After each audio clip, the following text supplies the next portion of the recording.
This is Robert Kraft, and I'm coming to you live on SNN.Live, and we're at the LD Micro Invitational 2019 in Bel Air, California.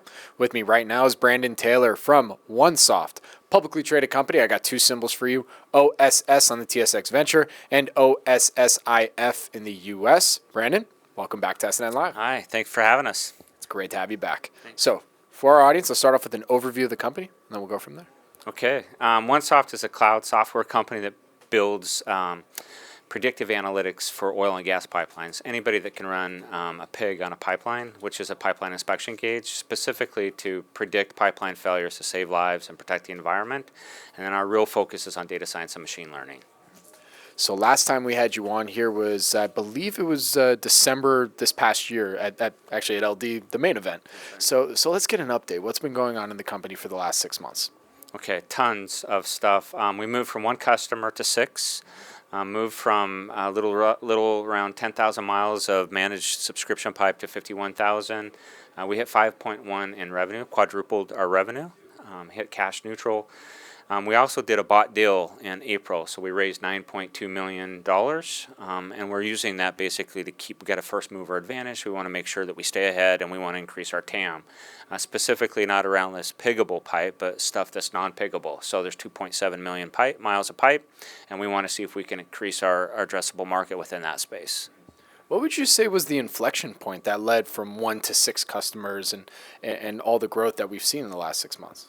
Yeah, so the main thing that's happening there is that as we engage more customers and pilots, and they're actually seeing the results. So in the last client that we did, we showed them where if they were using our software, they would have prevented a potential release event. So that in and of itself was very significant. And then the other thing that we've noticed over the last year is they're actually starting to refer us. So they're talking at industry events where there's only vendors, and they're actually we're getting phone calls from operators. Hey, we've talked to the super major. They said that we should look at you. So that's actually happening naturally now. So what's the plan then, from what you can tell us, to increase that TAM? So we are in conversations right now with different partners and different customers. Our customers, which is nice because they both have these mileage of transmission pipe where they actually can pig them, and some that they can't. So in that significant example, what they're doing is they're basically coming to us, and that's typically a different division within the company. So our footprint used to be little, it's getting bigger, and we hope to keep expanding that. But the main thing that they're doing is, hey, help us solve this problem. So it's different data sets. Which we'd always planned on doing. So they're giving us the data because we're in there and they're meeting with us, spending a bunch of time like that. So we think that that's going to help. And then there's industry, what we call subject matter experts, they're also having conversations with.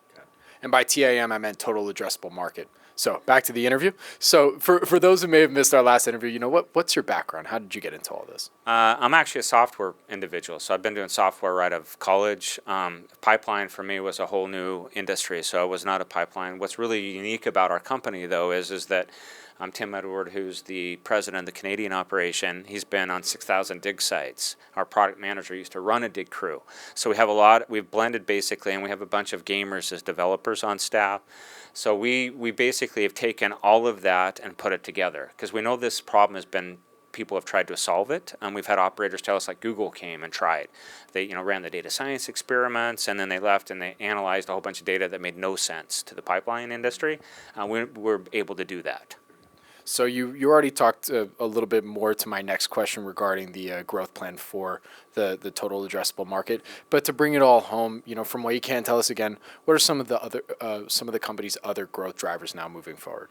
So we're going to get into the non-piggable pipe for sure. The other thing, there's really two focused areas that we focused on when we did the raise. We want to, keep our first mover advantage, and we want to do a consumption economic model. So there's a lot of white space that we've seen. There's not a time that we're not at an operator, and they literally say, "Can you help us with this? Can you help us with this?" So that seems to be endless right now. So we'll prioritize, make sure we're focused on those things, move from our existing revenue model, and just keep incrementally increasing that. And then this 2.7 million miles, we'll figure out, in the first half of the year, we're in R&D. How big's the market? Are there any competitors? What's the opportunity? Once we get that locked down, we'll come up with business plan, and we'll launch that in H2. And then we expect revenue from that somewhere in 2020. That's really kind of our plan right now. And where can our audience go and find more information about OneSoft? OneSoft.CA. My name is Robert Kraft, and I'm coming to you live on SNN.Live, and we're at the LD Micro Invitational 2019 in Bel Air, California. With me again is Brandon Taylor from OneSoft, publicly traded company, two symbols for you, OSS on the TSX Venture and OSS.IF in the U.S. Brandon, always a pleasure, man. Thank you.